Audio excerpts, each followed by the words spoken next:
अयोध्या में भव्य राम मंदिर बनकर तैयार हो चुका है।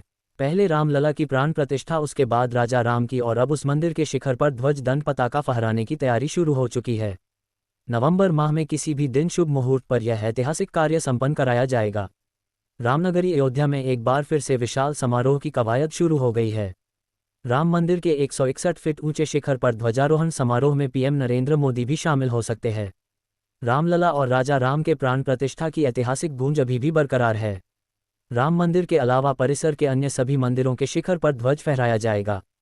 रामध्वज का आरोहण केवल एक प्रतीकात्मक अनुष्ठान नहीं, बल्कि मर्यादा पुरुषोत्तम राम की विजय और धर्म की प्रतिष्ठा का उद्घोष होगा।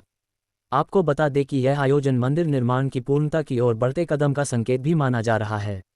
ध्वज पताका को वैदिक मंत्रोच्चार, संगीत और विशेष पूजा विधियों के साथ मंदिर के शिखर पर फहराया जाएगा। ध्वज पताका फहराने से पूर्व विविध प्रकार के अनुष्ठान व रामकथा का भी आयोजन संभव होगा। राम मंदिर के शिखर ध्वजारोहण कार्यक्रम में देश के कई प्रसिद्ध संगीतज्ञ व कलाकार प्रस्तुतियां देंगे, जिससे समारोह की भव्यता बढ़ेगी। सूत्रों की माने तो ज्योतिषाचार्य द्वारा 16 नवंबर व 25 नवंबर 2 शुभ तिथि मानी जा रही है। राम मंदिर ट्रस्ट इन्हीं दोनों तिथि में से किसी एक तिथि का चयन करेगी।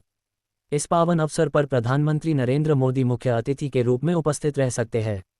यह आयोजन एक बार फिर अयोध्या को भक्तिभाव, वैदिक अनुष्ठानों और विश्व भर से जुड़ने वाले श्रद्धालुओं से सराबोर कर देगा। मंदिर ट्रस्ट की ओर से मेहमानों की सूची तैयार की जा रही है, जिनमें देश विदेश के संत, धर्माचार्य, प्रतिष्ठित गणमान्य अतिथि और रामभक्त शामिल रहेंगे। नवंबर में ध्वजारोहण का कार्यक्रम निर्धारित है। तिथि अभी घोषित नहीं की है ट्रस्ट ने, और ट्रस्ट के महासचिव आदरणीय चंपत राय जी के मार्गदर्शन में अनेक प्रकार की योजना रचना बनाई जा रही है। और माननीय चंपत राय जी लगातार जो है इस विषय पर केंद्रित हैं कि जो संत धर्माचार या आगंतुक आने वाले हैं उनके ठहरने, रुकने, आवास की व्यवस्था यानी कि, और उनके आवागमन की सारी व्यवस्थाएं सुनिश्चित की जाएं, इसके लिए प्रयासरत हैं और हम सबका मार्गदर्शन वो लगातार कर रहे हैं।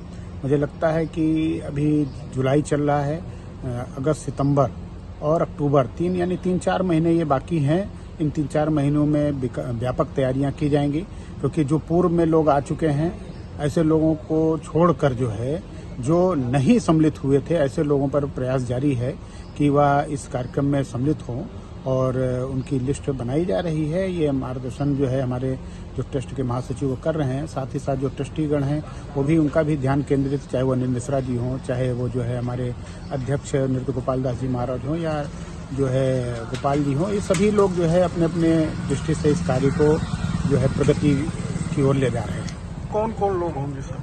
अब रही बात कौन कौन लोग शामिल होंगे, इसके लिए तो अब ट्रस्ट जो लिस्ट बनाएगा उसके अनुसार लोगों को आमंत्रण होगा।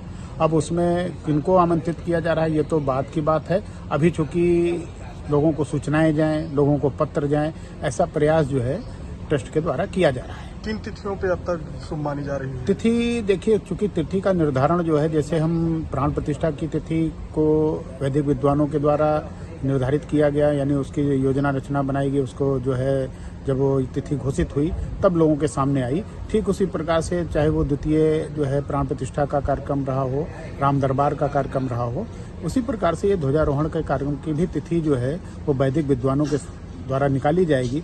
उसके बाद तय किया जाएगा कि कौन सी तिथि अनुकूल है, कौन सी किस तिथि को हम स्वीकार करें।